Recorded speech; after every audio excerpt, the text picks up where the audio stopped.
नमस्कार, मैं हूं दीपक चौरसिया। सरहद आर पार में आपका स्वागत है। हिंदुस्तान के सबसे बड़े गुनहगार हाफिज सईद को पाकिस्तान करोड़ों की फंडिंग कर रहा है। पाकिस्तानी हुकूमत हाफिज के संगठन जमात-उद-दावा को चंदे के नाम पर आतंकियों को ट्रेनिंग कराने के लिए पैसे दे रही है।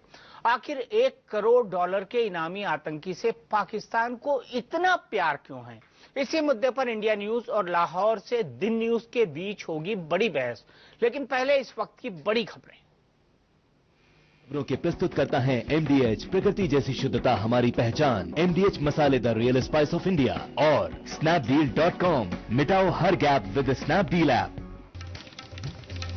जमीन अधिग्रहण बिल पर पीछे नहीं हटेगी सरकार। राष्ट्रीय कार्यकारिणी की बैठक के बाद जेटली ने कहा, पार्टी सरकार के फैसले के साथ किसानों के बीच जाकर बिल के फायदे गिनाएंगे। बेंगलुरु में बीजेपी का महामंथन आडवाणी के भाषण के बगैर खत्म। मीडिया के सवालों पर पार्टी नेताओं ने काटी करनी तारीफ के साथ मोदी का डैमेज कंट्रोल। कहा, अटल आडवाणी के रास्ते पर चलकर ही यहां तक पहुंचे। तंबाकू विवाद के बाद बीजेपी के बिजनेसमैन सांसदों को पीएम की दो टूक। कहा, हितों का टकराव होने पर छोड़ दे संसदीय समिति की सदस्यता। स्वास्थ्य मंत्री को निर्देश, सिगरेट के पैकेट पर 60% हो फोटो वाली चेतावनी। गोवा के बाद महाराष्ट्र के कोल्हापुर में कैमरा कांड। फैब इंडिया के ट्रायल रूम में मिला कैमरा, एक कर्मचारी गिरफ्तार। वहीं गोवा मामले में पकड़े गए चारों आरोपियों को जमानत। दिल्ली में पूछताछ के नाम पर पुलिस की हैवानियत। थाने में 2 लड़कियों को कपड़े उतरवाकर लोहे के डंडे से पीटा। इंडिया न्यूज की खबर का असर, एक सब इंस्पेक्टर और 3 महिला पुलिसकर्मी सस्पेंड। और सामने आई धोनी की बेटी की पहली तस्वीर। रांची एयरपोर्ट पर कप्तान की गोद में दिखी नन्ही जीवा। धोनी ने मीडिया के कैमरों से की बेटी को छिपाने की कोशिश।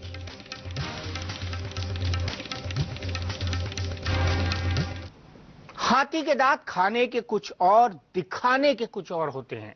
आतंकवाद से दिखावटी जंग लड़ने वाले पाकिस्तान का हाल कुछ ऐसा ही है। एक तरफ तो अमेरिकी दबाव में पाकिस्तान ने इंडिया के मोस्ट वांटेड आतंकी हाफिज सईद के संगठन जमात-उद-दावा पर प्रतिबंध लगा रखा है, तो दूसरी तरफ पाकिस्तान की हुकूमत उसी जमात-उद-दावा को मोटी रकम दे रही है, जिसका इस्तेमाल हाफिज सईद सीमा पार आतंकियों की ट्रेनिंग में करता है और उन्हीं आतंकियों के जरिए भारत में दहशत फैलाने की साजिश रचता है। भारतीय खुफिया एजेंसियों ने यह बड़ा खुलासा ट्रेनिंग कैंपों में लश्कर के आतंकियों की बातचीत इंटरसेप्ट करके किया है। आज सरहद आर पार में भारत और पाकिस्तान के बीच बड़ी बहस का सवाल यही है कि पाकिस्तान की सरकार हाफिज सईद को करोड़ों की फंडिंग क्यों कर रही है। अंतर्राष्ट्रीय आतंकी हाफिज सईद से पाकिस्तान को इतना प्यार क्यों है?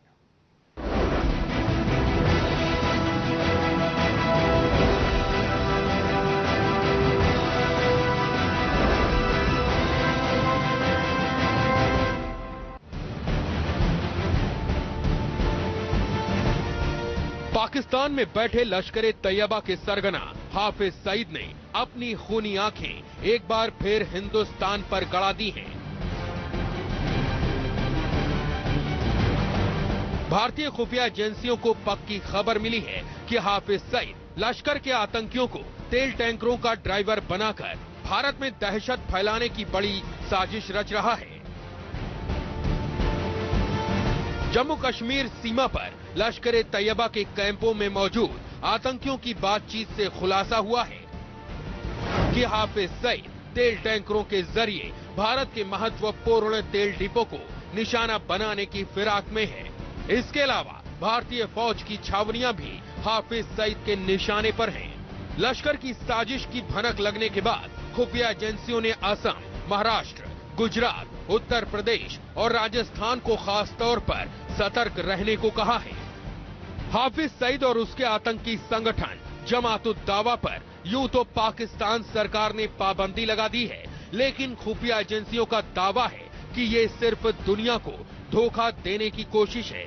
सच्चाई ये है कि पाकिस्तान आज भी हाफिज सईद को भारत के खिलाफ स्ट्रेटेजिक एसेट की तरह इस्तेमाल कर रहा है। खुफिया एजेंसियों को ऐसे पुख्ता सबूत मिले हैं जिनसे साफ होता है कि पाकिस्तान की सरकार और पाक खुफिया एजेंसी ISI ही हाफिज सईद को भारत के खिलाफ आतंकी हमलों के लिए फंडिंग कर रही है।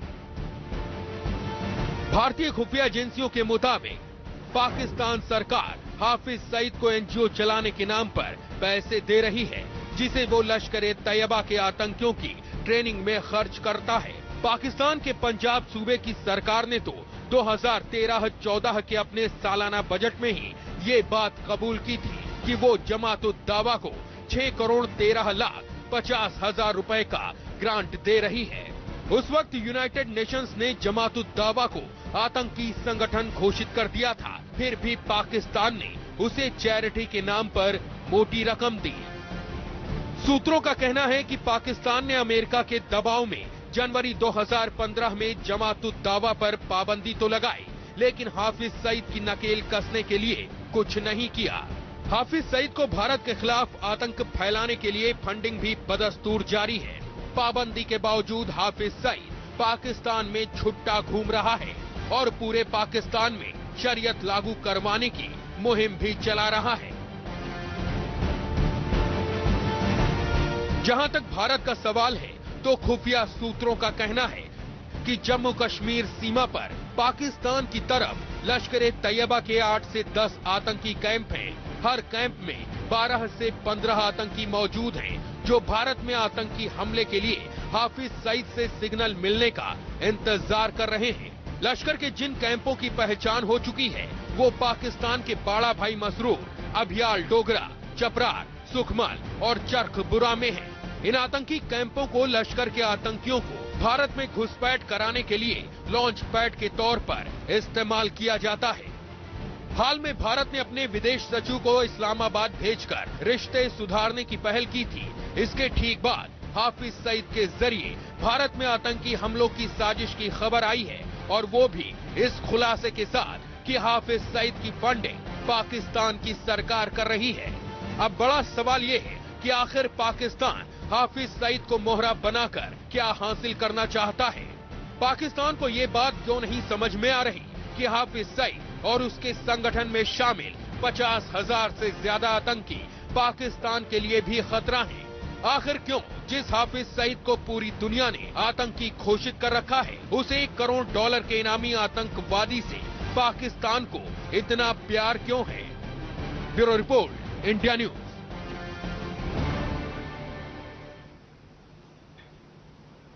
तो सवाल यह है कि एक आतंकी से पाकिस्तान को इतना प्यार क्यों है, जो भारत के खिलाफ जहर उगलता है, जो ये कहता है कि कश्मीर के अंदर जिहादी भेजने चाहिए, जो ये कहता है कि कश्मीर को भारत से छीन लेना चाहिए, जो तकरीरें करता है, जिसके लिए पाकिस्तान सरकार बकायदा ट्रेनें चलाती है ताकि लोग उसको सुनने के लिए आए। सवाल उठता है क्यों? इसी पर भारत और पाकिस्तान के बीच बड़ी बहस होगी। मेरे साथ स्टूडियो में मौजूद हैं मेरी एग्जीक्यूटिव एडिटर और अंतर्राष्ट्रीय और पाकिस्तान मामलों की बहुत बड़ी जानकार शीतल राजपूत, मेरे साथ सीनियर जर्नलिस्ट और फॉरेन रिलेशन एक्सपर्ट कमर आगा साहब मौजूद हैं, मेरे साथ एक्स डिप्लोमेट शिवशंकर मुखर्जी जी मौजूद हैं, मेरे साथ रिटायर्ड कर्नल बीएन थापर साहब जो कि डिफेंस एक्सपर्ट हैं वो मौजूद हैं, और सीधे चलते हैं पाकिस्तान पीजे मीर साहब के पास। मेरे अजीज साथी वो हमारे साथ जुड़े हुए हैं। मीर साहब, आपकी बोटाई बहुत अच्छी लग रही है, खुशामदीद।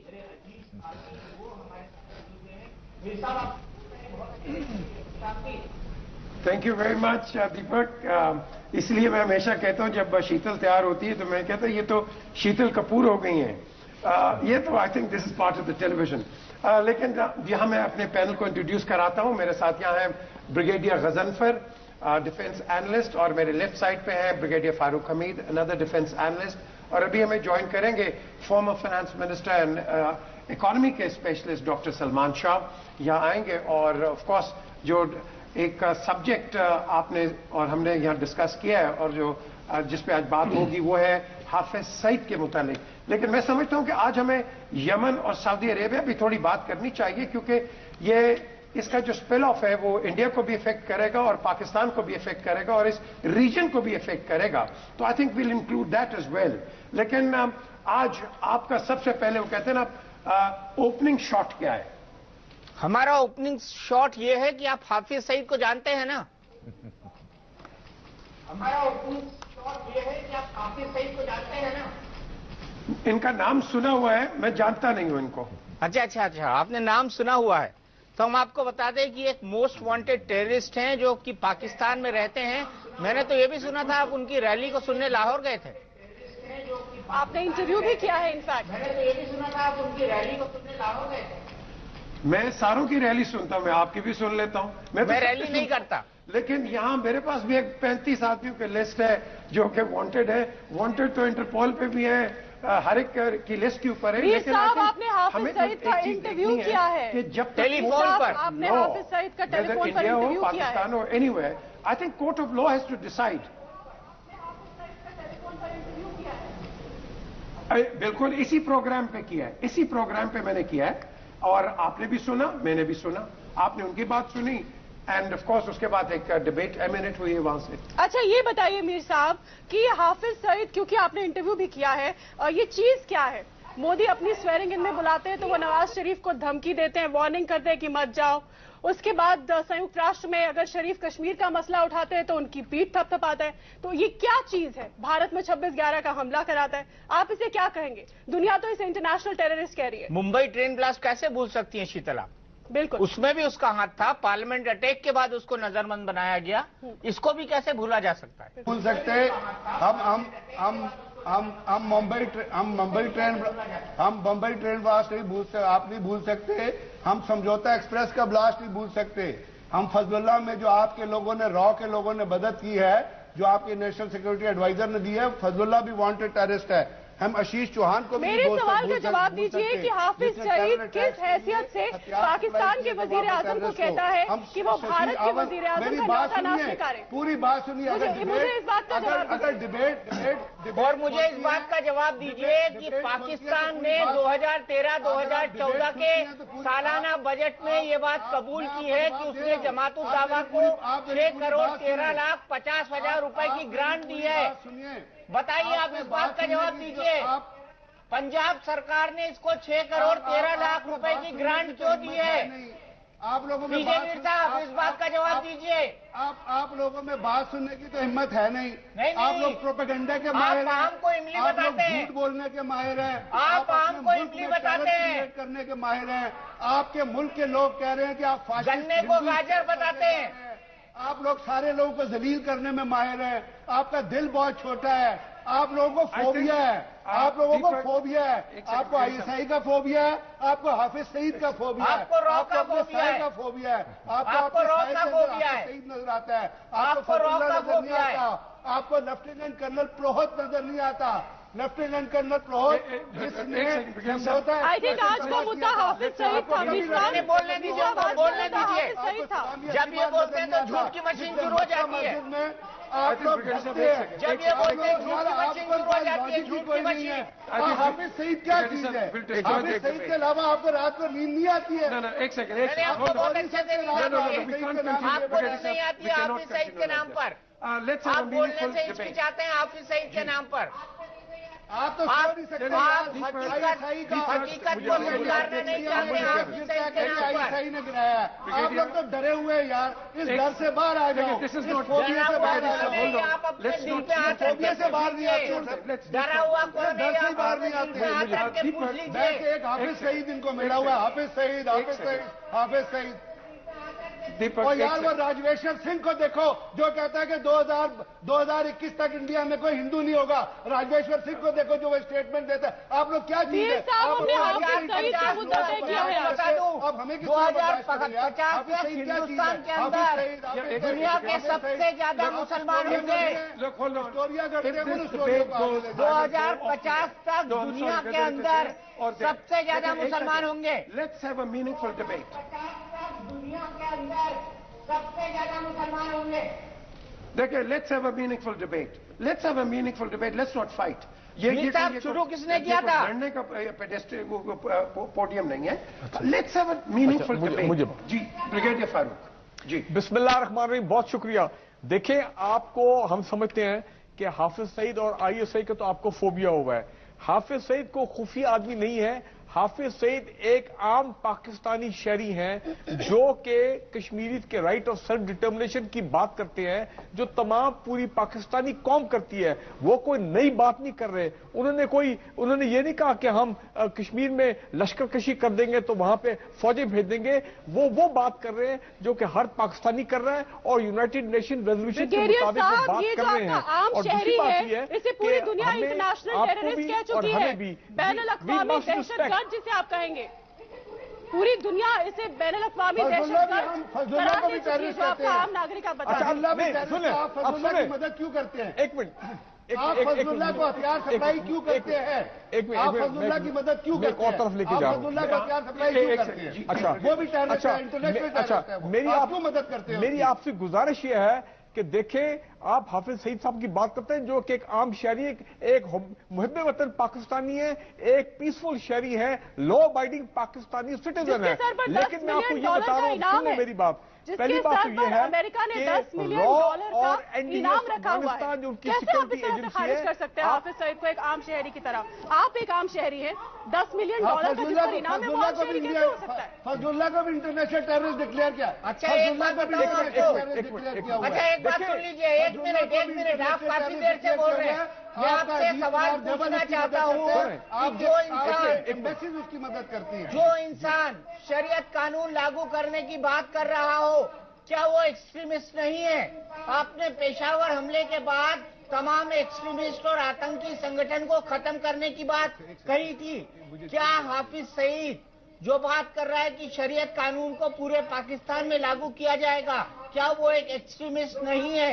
और अगर ऐसा नहीं है तो 2015 में आपने यूएस के कहने पे बैन क्यों किया था? शरीयत, मेरी बात सुने, शरीयत हमारा मसला है। मेरी बात सुनिए, आप जवाब सुनिएगा, आप जवाब सुनिए की हिम्मत कीजिएगा। शरीयत हमारा मसला है। राजवेश्वर सिंह जो ये कह रहा है कि 2021 तक इंडिया में कोई माइनॉरिटी नहीं होगी, वो टेररिस्ट नहीं है।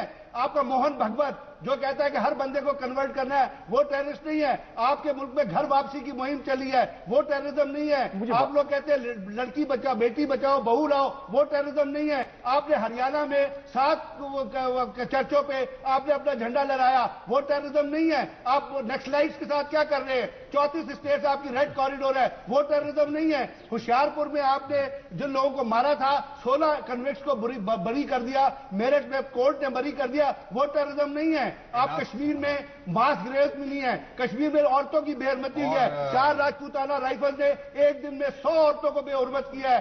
ये तेजी से बोल रहे हैं और इतना लंबा लिस्ट बोल रहे हैं कि कोई समझ नहीं रहा है। अपने अंदर शांति हो जाए तो अच्छा होगा। इल्जाम लगाते हैं।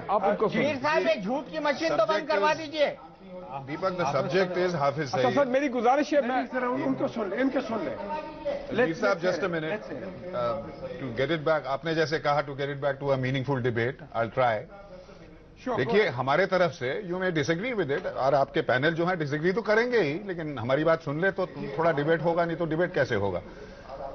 हमारे भारतवर्ष के हिसाब से Hafiz Saeed is a terrorist because the whole world, सारी दुनिया उसको टेररिस्ट मानती है। उस पर यूएन का छाप लग चुका है as a terrorist, he is got a bounty on his head. वो सब तो बिल्कुल साफ सही है। There are any number of books, articles, evidences about Pakistan support for terrorism. मेरे हिसाब से बॉटम लाइन 2 चीज हैं। नंबर 1, हाफिज सईद का जो डिबेट है, मेरे ख्याल से Hafiz Saeed from our point of view is just एक सिम्टम है। हाफिज सईद सिम्टम है इस मलेज का, इस खतरनाक चीज का कि पाकिस्तान के जो रूलर्स हैं, and for which we consider it इन बड़े मुद्दों पे, is the Pakistani army and the armed establishment, वो टेररिस्ट को, Hafiz Saeed included, state policy के हिसाब से यूज करती है। आपके जो न्यूक्लियर एस्टैब्लिशमेंट है, उनके चीफ ने अभी अमेरिकन थिंक टैंक में बोला कि यस, हमें करना पड़ता है टेररिस्ट को use as a state asset. वो साफ बोल दिया उन्होंने, पब्लिक डोमेन में है, अखबारों में निकल चुका है। तो Hafiz Saeed is a symptom, a most dangerous symptom of this dangerous policy, which is, ये है हमारा मेन वरी कि आप टेररिज्म को स्टेट पॉलिसी बना रखे हैं, particularly against India, 100% against India.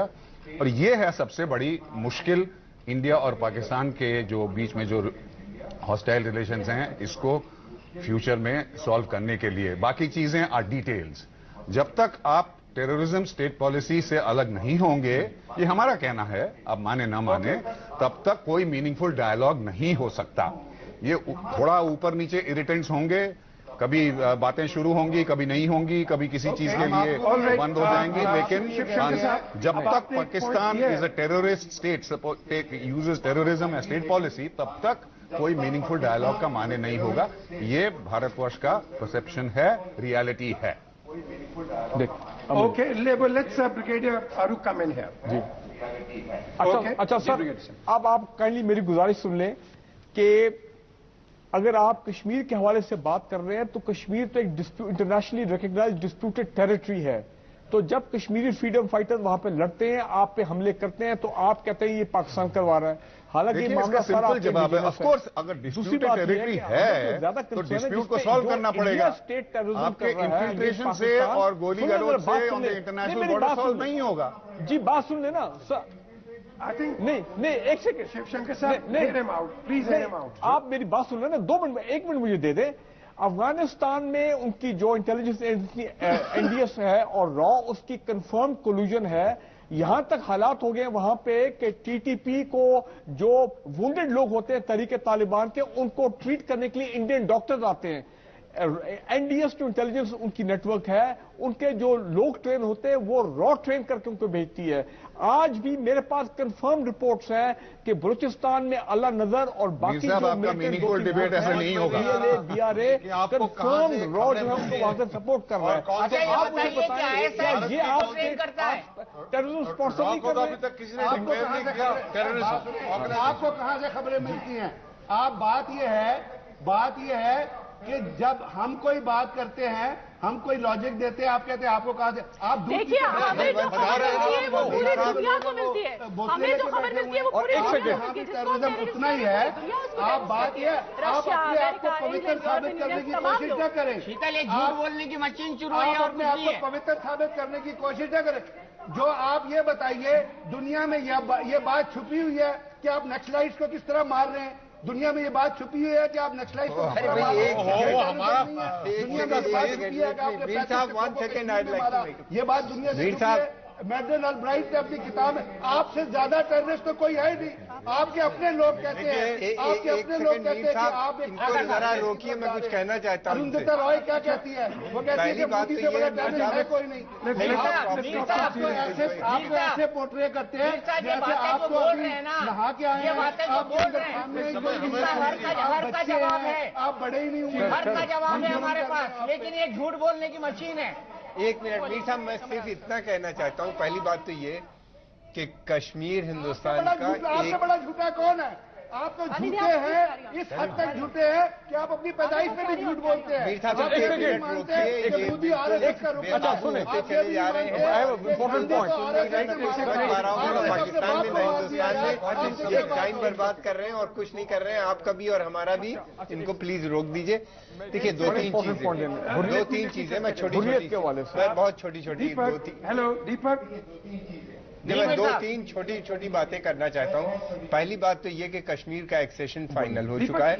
दूसरी बात ये है कि कश्मीर के अंदर ये जितने भी दहशतगर्द हैं, इनकी सपोर्ट खत्म हो चुकी है। इनको जो कुछ थोड़ी बहुत मिली थी, आप कह रहे हैं, आपके कहने से कुछ नहीं होता।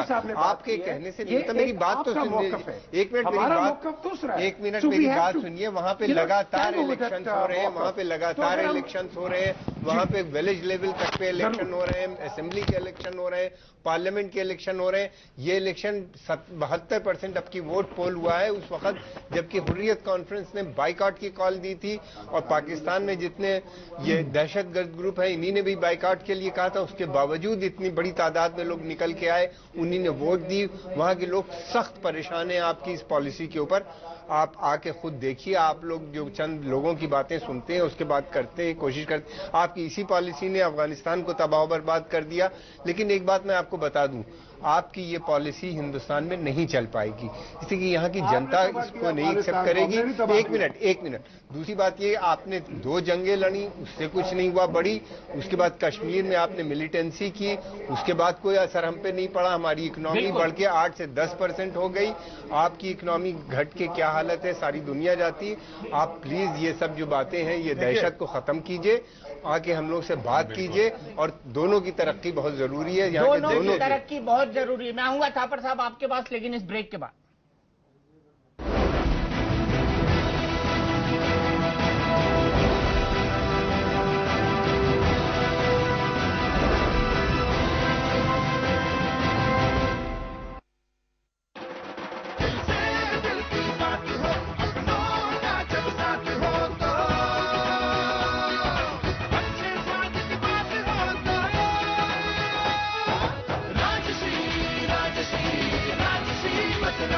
इंडिया का फेवरेट राजश्री पान मसाला।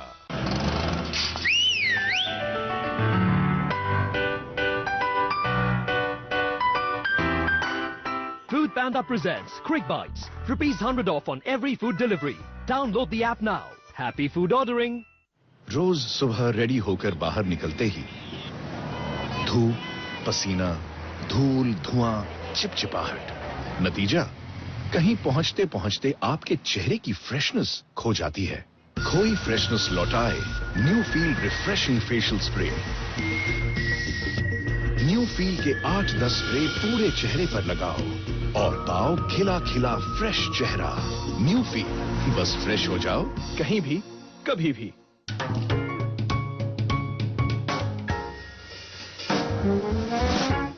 Just you, just me.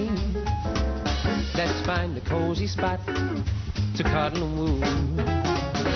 Oh gee, what are your charms for? What are my arms for? Use your imagination. Total Quartz. Keep your engine younger for longer.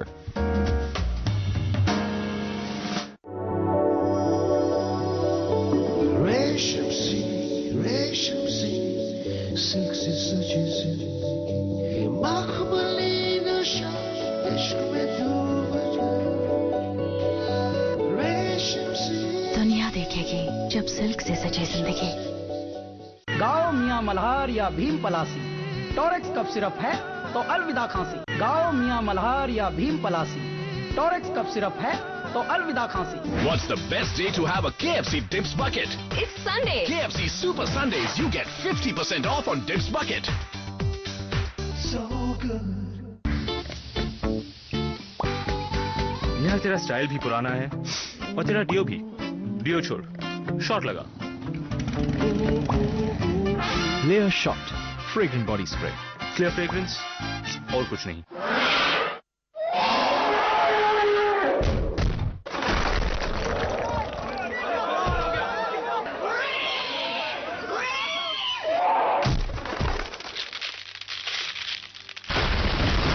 Vagad cement, सस्ता नहीं, सबसे अच्छा।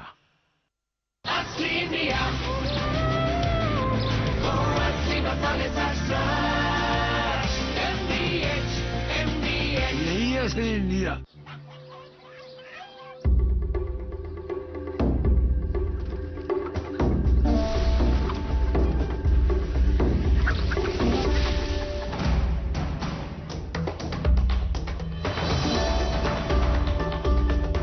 Advanced India की जिद है, जो चाहिए वो चाहिए।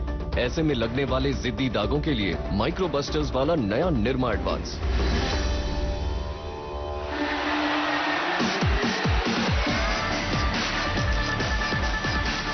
Nirma advance.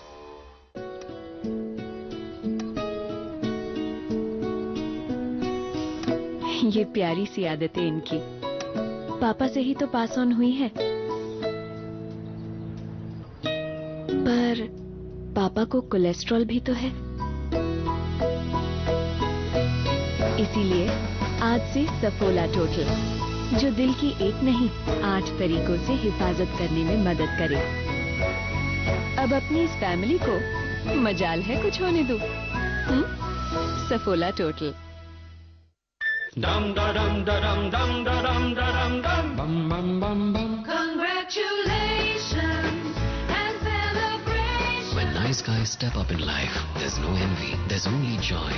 Step up in power, comfort and style. New Activa 125. Step up.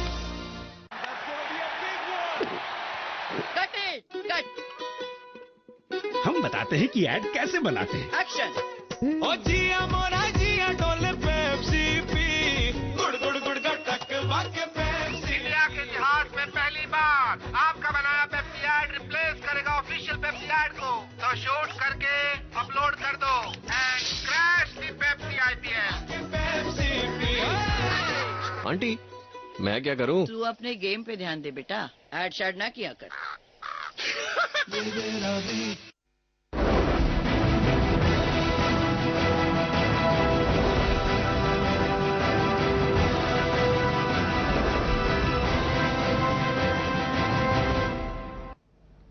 तो अंतर्राष्ट्रीय आतंकवादी से पाकिस्तान को इतना प्यार क्यों? सीधे चलते हैं दिन न्यूज लाहौर के स्टूडियो और वहां से जुड़े हुए हमारे साथ पीजे मीर साहब। मीर साहब, आपसे एक सवाल पूछना चाहता हूं, उसके बाद मैं थापर साहब के पास चलूंगा। और मेरा सवाल सीधा आपसे यह है, मैं दो बयानों की तरफ आपका ध्यान दिलाना चाहता हूं हाफिज सईद के। मैं आपसे ही जवाब चाहूंगा, मेरा रिक्वेस्ट ये है, क्योंकि बाकी जगहों पर सवालों के जवाब घूम जाते हैं, आप स्ट्रेट जवाब देते हैं, इसीलिए मैं आपसे जानना चाहूंगा। पहला बयान है कि नरेंद्र मोदी को कश्मीर मुद्दा हल करना चाहिए, नहीं तो कश्मीर के रास्ते जिहाद करेंगे। पहली बात ये उनकी, ये बयान है, आप भी जानते हैं। दूसरा बयान यह है कि नवाज शरीफ अल्लाह का हुक्म है कि अगर मोदी बातचीत के लिए तैयार नहीं है तो आप कश्मीर में आजादी के लड़ाकों की खुली मदद करो, यही रास्ता है समाधान का। क्या अगर पड़ोसी मुल्क के बारे में कोई आदमी इस तरह की बयानबाजी करता है तो क्या हमारे छोटे भाई के नजरिए से, हमारे पड़ोसी मुल्क होने के नजरिए से आप इस तरह के आग उगलने की, जहर उगलने की आजादी किसी शरीफ नागरिक को देंगे पाकिस्तान की धरती पर? आजादी किसी शरीफ नागरिक को देंगे पाकिस्तान की धरती पर? ओके, आपने इसका जवाब मांगा है। देखिए, नंबर वन, ये जो पॉलिटिकल रेटोरिक्स होते हैं ये पूरी दुनिया में होते हैं और इन रेटोरिक्स पे हमें इतना वो संजीदा नहीं होना चाहिए। आप देखते हैं कि हिंदुस्तान में बड़े बड़े वादे करते हैं ये सियासतदान कि हम ये कर देंगे, पाकिस्तान में भी करते हैं, हम ये कर देंगे, वो कर देंगे, होता कुछ नहीं है। ये एक नारा होता है, एक जज्बात में लाने का। मैं आपसे एक सवाल करूंगा यहाँ दीपक, कि नसीरुद्दीन शाह पाकिस्तान में आए, अभी हफ्ते की बात है, और उन्होंने कहा है कि हमारा जो हिंदुस्तान का मीडिया है ये जहर उगलता है, क्योंकि आप और हम जब आते हैं इधर बड़ा प्यार का हम पैगाम लेके आते हैं हिंदुस्तान से और हमें प्यार मिलता है। महेश भट्ट, पूजा भट्ट यहाँ आते हैं और वो कहते हैं कि हमें यहाँ कुछ नहीं मिलता सिवाय प्यार के। साहब, जहाँ तक हमें याद है नसीरुद्दीन शाह ने ऐसा कोई बयान पाकिस्तान में नहीं दिया है। वो पाकिस्तान में यकीनी तौर पर गए थे, लेकिन ऐसा कोई बयान बिल्कुल दिया है, बिल्कुल दिया है। मैं आपको दिखाऊंगा, हमारे पास ऑन रिकॉर्ड है। देखिए, कोई बात कही होगी किसी एक पर्टिकुलर प्रोग्राम या किसी एक पर्टिकुलर, इनको आप कहें कि मैं 1 मिनट में, ये आपके पाकिस्तान के उसमें छपा होगा, मैं ये नहीं कह रहा हूँ, उन्होंने ये कहा होगा किसी एक मेरे ऊपर, और इस तरह की बात वो करते नहीं है। मैं उनको जाती तौर पे जानता हूँ, बहुत जमाने से मैं उनको जानता हूँ, और वो अलीगढ़ में पढ़ते थे, मैं भी अलीगढ़ में पढ़ता था, मेरे हॉस्टल मेरे सीनियर थे वहां से, और तब से अब तक आपको दिखा दूंगा। आपके अखबारों में छपा होगा किस तरीके से उसने लिया, यहाँ पे भी मीडिया में भी अक्सर मेरी गुजारिश आउट ऑफ कंटेक्स्ट बात छपी होगी, वो इस तरह की बात नहीं करते ना। उनका वो बहुत नेशनलिस्ट आदमी है और बहुत जमाने से यहाँ पे, उनकी बड़ी वेल नोन फैमिली है यहाँ पे, उनके भाई इस वक्त वाइस। अगर आप मेरी गुजारिश सुन ले, अपने लोगों की बात सुन लीजिएगा। जी बताएं आप।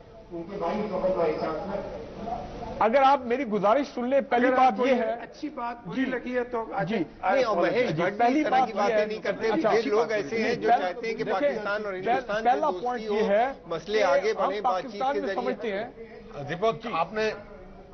दीपक, आपने एक सेकेंड, मैं ये कह रहा हूँ, ये दोनों, ये तीनों लोग जिनके आपने नाम लिए, वो ये चाहते हैं कि पाकिस्तान से दोस्ती हो। इस तरह की बातें करने वाले हिंदुस्तान में हजारों लोग हैं, हम लोग सब चाहते हैं कि पाकिस्तान से दोस्ती हो। हम लोग नहीं चाहते कि कोई लड़ाई हो या दुश्मनी हो, हम चाहते हैं कि बॉर्डर के ऊपर बॉर्डर भी। हमारी गुजारिश सुन ले। हाँ जी बोलिए सर। क्वाइट राइट जी। पाकिस्तान की अवाम ये बड़ा क्लियरली समझते हैं कि इंडियन मीडिया प्ले कर रहा है the role of a villain between Pakistan India relation, और बेसिक तक नहीं जाने देते। इसी तरह आपकी मिलिट्री एस्टैब्लिशमेंट और आपके सिक्योरिटी ताल्लुकात नहीं बढ़ाना चाहती। अगली पॉइंट ये है कि देखें किसी भी थर्ड वर्ल्ड में अगर कोई या डेवलपिंग नेशन में अखबार इतना अच्छा निकला है तो हिंदुस्तान है जहाँ डेमोक्रेसी है। सुन ले, देखिए जी सुन ले। दूसरी बात, प्राइम मिनिस्टर मोदी जो एक बड़ी जारहाना अप्रोच के साथ आए थे, और जिस तरह लाइन ऑफ कंट्रोल और वर्किंग बाउंड्री पे आपका वायलेशन हुई, तो आपने देखा कि अब वो भी झाग की तरह बैठ गए हैं। क्योंकि जब से पाकिस्तान और पाकिस्तान आर्मी ने फैसला किया कि आपके हर एक्शन पे एक बिफिटिंग रिस्पांस होगा, तो वो मामला भी रुक गए। और तीसरी बात ये हुर्रियत के हवाले से देखिए 23 मार्च को इस साथ उल्टा कह रहे हैं आप। वही पाकिस्तान आर्मी ने डिसाइड किया कि बिफिटिंग रिप्लाई होगा दिल्ली में, और वो हमारे हाई कमिश्नर को मिले। और चौथी बात सुन ले, मिलती है तो आप उल्टा ये कहते हैं कि आप चौथी बात सुन ले,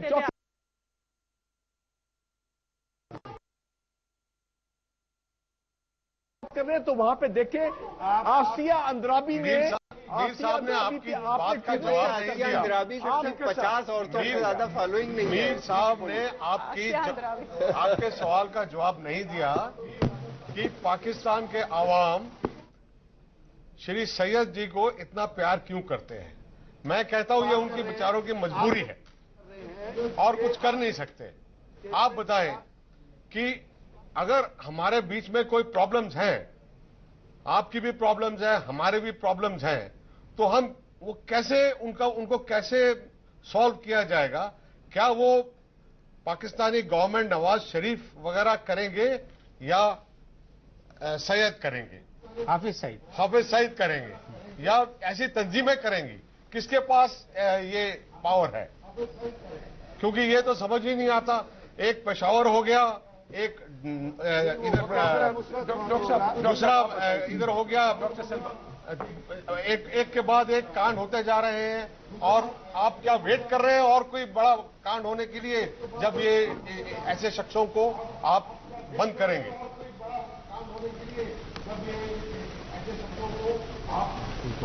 ओके, लेट्स डॉक्टर सलमान हमारे साथ जी। डॉक्टर हमारे साथ तो बहुत बड़ा काम हो गया। बात ये है कि कोई भी डायलॉग जो होता है उसका एक बेसिक जो अंडरपिनिंग होती है, उसमें कोई रेडीनेस फॉर चेंज होता है, रेडीनेस फॉर टॉक्स को आगे ले जाने की बातचीत होती है।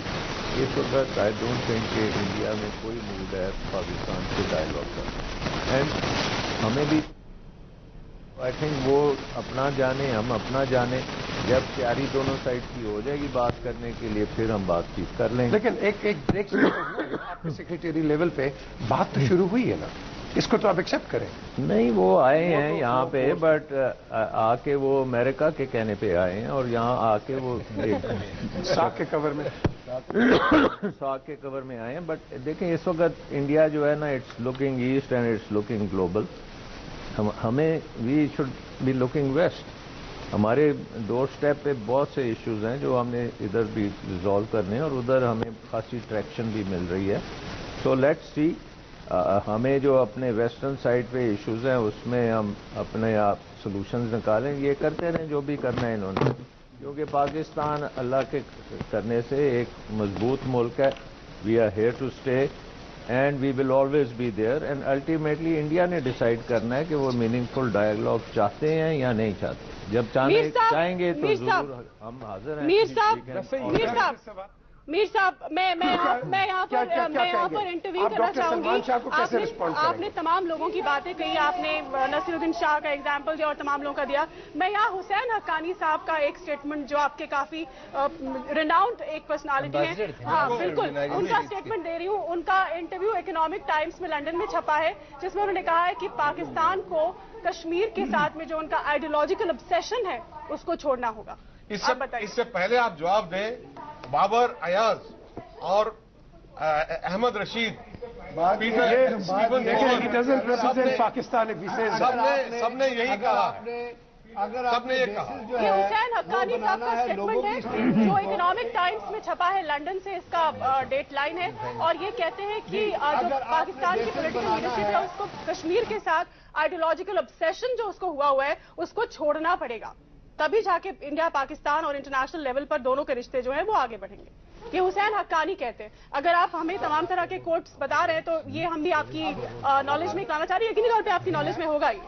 मीर साहब, मैं एक छोटी सी बात कहना चाहता हूँ, वो ये है, फेयर जी, ठीक है, कि अभी हम लोग बात कर रहे थे कि पाकिस्तान को वेस्ट की तरफ देखना चाहिए। क्या वेस्ट पाकिस्तान की तरफ देख रहा है?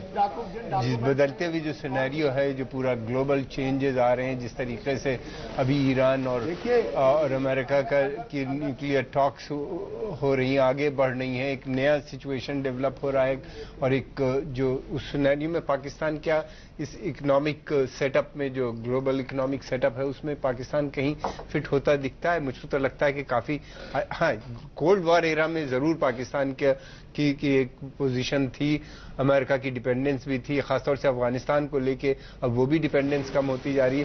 तो क्या उसमें कहीं आपको ऐसा लगता है कि वेस्ट पाकिस्तान की तरफ देखेगा? मेरा ख्याल है हिंदुस्तान का बड़ा मार्केट है या दूसरा साउथ एशिया के दूसरे मार्केट है, इतनी इनस्टेबिलिटी जिस मुल्क में हो, उसमें बड़ा मुश्किल होता है। इन्वेस्टमेंट में आपकी को बहुत जरूरत है और उसमें इन्वेस्टमेंट भी नहीं आ सकता ऐसे माहौल के अंदर। Okay, good question.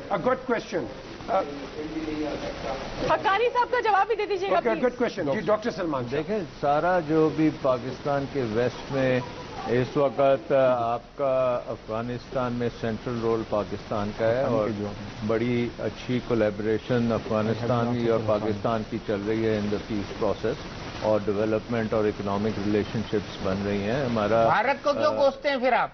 वो जो है चाइना का इकोनॉमिक कॉरिडोर बड़ी तेजी से बन रहा है, और उसमें बेशुमार इन्वेस्टमेंट भी हो रही है। Opening up of central Asia जो है वो पाकिस्तान के थ्रू हो रहा है, और पाकिस्तान की कनेक्टिविटी जो है सारी तरफ जा रही है। गल्फ में देख लें, सऊदी अरेबिया के साथ देख लें, ईरान के साथ देख लें, तो पाकिस्तान का ये एक नेचुरल एरिया है जहाँ पे पाकिस्तान ने एक बहुत इम्पोर्टेंट रोल प्ले करना है। इसमें इकोनॉमिक रोल है, क्योंकि ये सारा खिता जो हमारे बॉर्डर पे है, it's energy rich, huge markets, और पाकिस्तान के साथ इनका मार्केट तो जरूर है। क्या आप प्रोड्यूस कर पाएंगे? उस मार्केट को आप फीड कर पाएंगे? क्या आपकी इतनी कुव्वत है कि उस मार्केट? बिल्कुल, इस सवाल पर हम रुकेंगे। मीर साहब, जनाबे अली का जो ऑडियो है उसमें कुछ प्रॉब्लम है, हम लौटेंगे, तब तक आप उसे ठीक कराओ ब्रेक के बाद।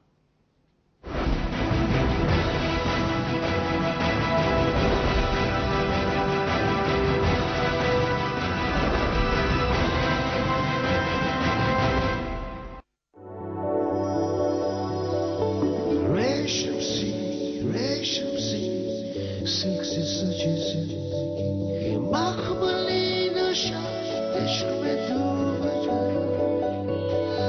रेशम सी दुनिया देखेगी जब सिल्क से सजी जिंदगी।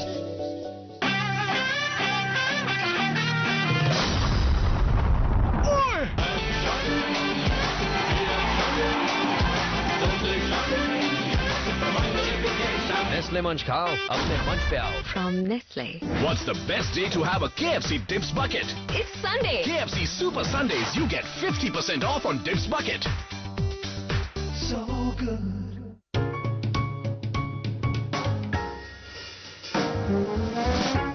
Just you, just me. Total Quartz. Keep your engine younger for longer.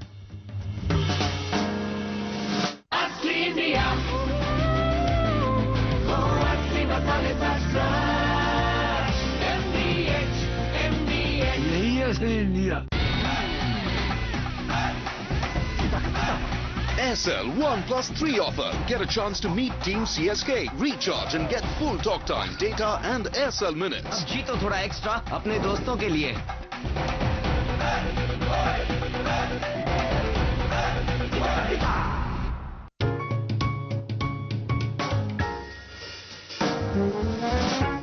Just you, just me. Total Quartz. Keep your engine younger for longer. Body बन गई झरना, पंखे तू कुछ तो करना। पंखे व्हाट इज दिस? ओपन हम आपसे पूछते हैं कि व्हाट इज दिस? अब ऐसी भयंकर गर्मी से राहत तो सिर्फ सिम्फनी एयर कूलर ही दे सकता है, जो पंखे जितनी बिजली में दे जबरदस्त cooling. Symphony, so cool is this. Pratap जरा फोन देना, बैलेंस खत्म हो गया। हाँ हेलो, हेलो, ट्रेन भी आ गई। फोन देना। हाँ बैठ गए हैं, सुबह से कुछ नहीं खाया है। आई फाइनलाइज एवरीथिंग, डोंट वरी। हाँ बिलासपुर आया है, ठीक है फोन रखता हूँ मैं। Thanks. Saying no to your friend can get tough, but recharging for him is easy.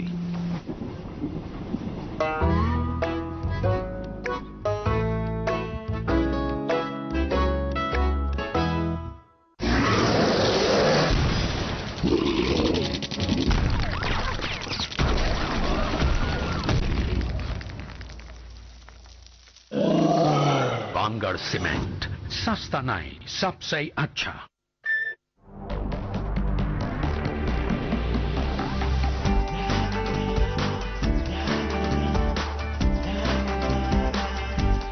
Powerful 160cc engine, best in class mileage. The new CB Unicorn 160.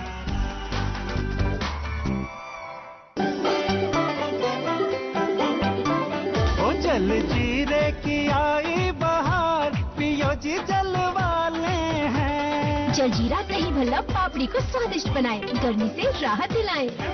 का जलजीरा पानी पूरी मसाला चकिते फटे।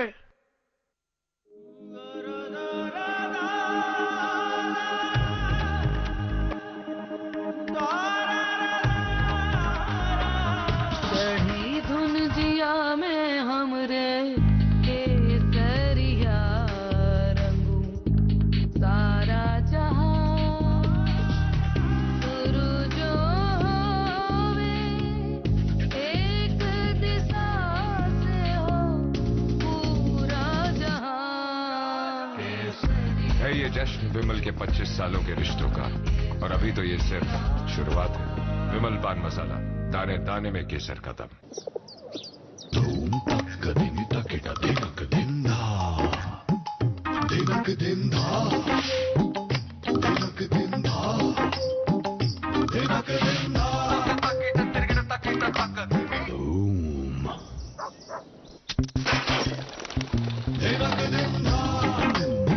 अमूल इनरवेल, जियो दिनक दिन धा। आप बाल तो कलर करवा लीजिए। साधारण डाई क्यों, लगाओ स्ट्रीक्स इंस्टा क्रीम है कलर। इसका क्रीमी मिक्सचर करे बालों को सिर्फ 10 मिनट में colour. Smart dashing streaks Insta, सिर्फ 20 रुपए में। अरे मैं नहीं, आप लोग भी डांस करो। इस पार्टी में कुछ चटपटाका होना चाहिए ना। हेजिटेशन को सेंसेशन में बदलना, आना आ जाना। चटपटाका, चटपटाका, चटपटाका, अगर लेगल कटाका। 7 अप का नया नींबूज मसाला सोडा, रियल लेमन जूस मसाला और सोडा का चटपटाका। I feel love.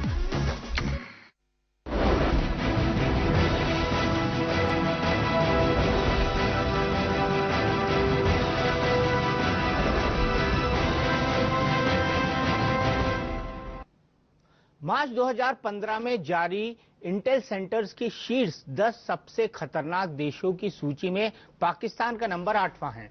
इराक पहले और सीरिया दूसरे स्थान पर है। इंटेल सेंटर्स का कंट्री थ्रेट इंडेक्स यानी सीटीआई किसी देश की आतंकी और विद्रोही घटनाओं, घायलों, मारे गए लोगों, यातायात, वीडियो, फोटो आदि का मापन करता है। इसी के आधार पर देशों के सीटीआई की सूची बनती है। जिस देश की सीटीआई जितना ज्यादा होगा वहां खतरे की आशंका ज्यादा होगी। भारत के पड़ोसी देश पाकिस्तान की सीटीआई 122 है, जबकि अफगानिस्तान की सीटीआई 186 है और वो 5वें नंबर पर है।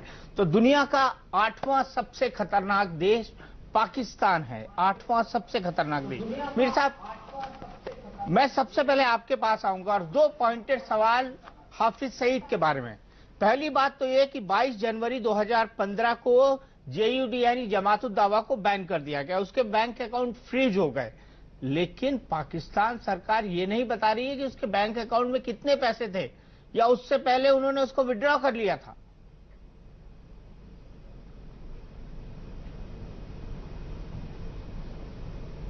ओके, ये जो आपका सवाल है, आई थिंक ये इसकी कोई लॉजिकल सेंस नहीं बनती। जब भी कोई इंटेरोगेशन होती है, कोई इंटेलिजेंस एजेंसी डिक्लेयर करती है, कोई बताती है, कभी भी कोई आप देखेंगे कि ये तो सरकार का दावा है जनाब, मैं इंटेलिजेंस एजेंसी की बात ही नहीं कर रहा हूँ। इसमें हमेशा डिसइंफॉर्मेशन आती है। सरकार का दावा है जनाब, मैं इंटेलिजेंस एजेंसी की बात ही नहीं कर रहा हूँ। तो सरकार ने तो दावा किया है ना, सरकार ने जब बता दिया तो फिर आपको उसमें शक क्या है? आप उसमें कौन सी चीज निकाला? आपने बताया लेफ्टिनेंट कर्नल प्रहोत के अकाउंट में कितने पैसे थे? आपने बताया उसने जो राजौरी से आरडीएक्स एक्सप्लोसिव चुराया था उसमें कौन कौन लोग इन्वॉल्व थे? अच्छा, आप मुझे हुसैन हक्कानी के बयान का जवाब दे दीजिए प्लीज। आप मुझे हुसैन हक्कानी के बयान का जवाब दे दीजिए कि आपको ये जो ऑब्सेशन है कश्मीर के साथ में, आप तो टेररिज्म खुद करते हैं, आप टेररिज्म को हवा देते हैं, आपके अंदर टेररिज्म हो रहा है। आप बोलते ही चले जाएंगे, इसका जवाब दीजिए। जब आप पाकिस्तान पे उंगली उठाते हैं, जवाब तो दे दो जनाब, जवाब दे दीजिए। खान की उंगली मत बताइए। नहीं झाँकते हैं। आपके प्राइम मिनिस्टर ने कहा, आपके होम सेक्रेटरी ने कहा कि इंडिया को सबसे बड़ा खतरा सेफ्रॉन टेररिज्म से है, हिंदुत्व है। आपके यहाँ और कोई नहीं है। आपके यहाँ एक डीजीआई कॉन्फ्रेंस हुई थी, आपके प्राइम मिनिस्टर ने कहा कि गुड और बैड टेररिज्म नहीं होता, फिर हाफिज सईद को क्यों शील कर रहे हैं? थे उन्होंने ये कहा था, आपके प्राइम मिनिस्टर ने कहा गुड और बैड टेररिज्म नहीं होता, कि हिंदुत्व एक्टिविस्ट। मेरी बात सुने, उन्होंने कहा था। आपकी सुने क्या मीर साहब, इनकी सुने क्या? एक काम करिए, इनको आपके चैनल पे बिठाइए और प्रवचन दिलवाइए। बात तो देखते नहीं है। इनको अपने चैनल पे बिठाइए और प्रवचन दिलवाइए। आप मोहन भगवत को हमारे हवाले करें। नहीं, इनको अपने चैनल पे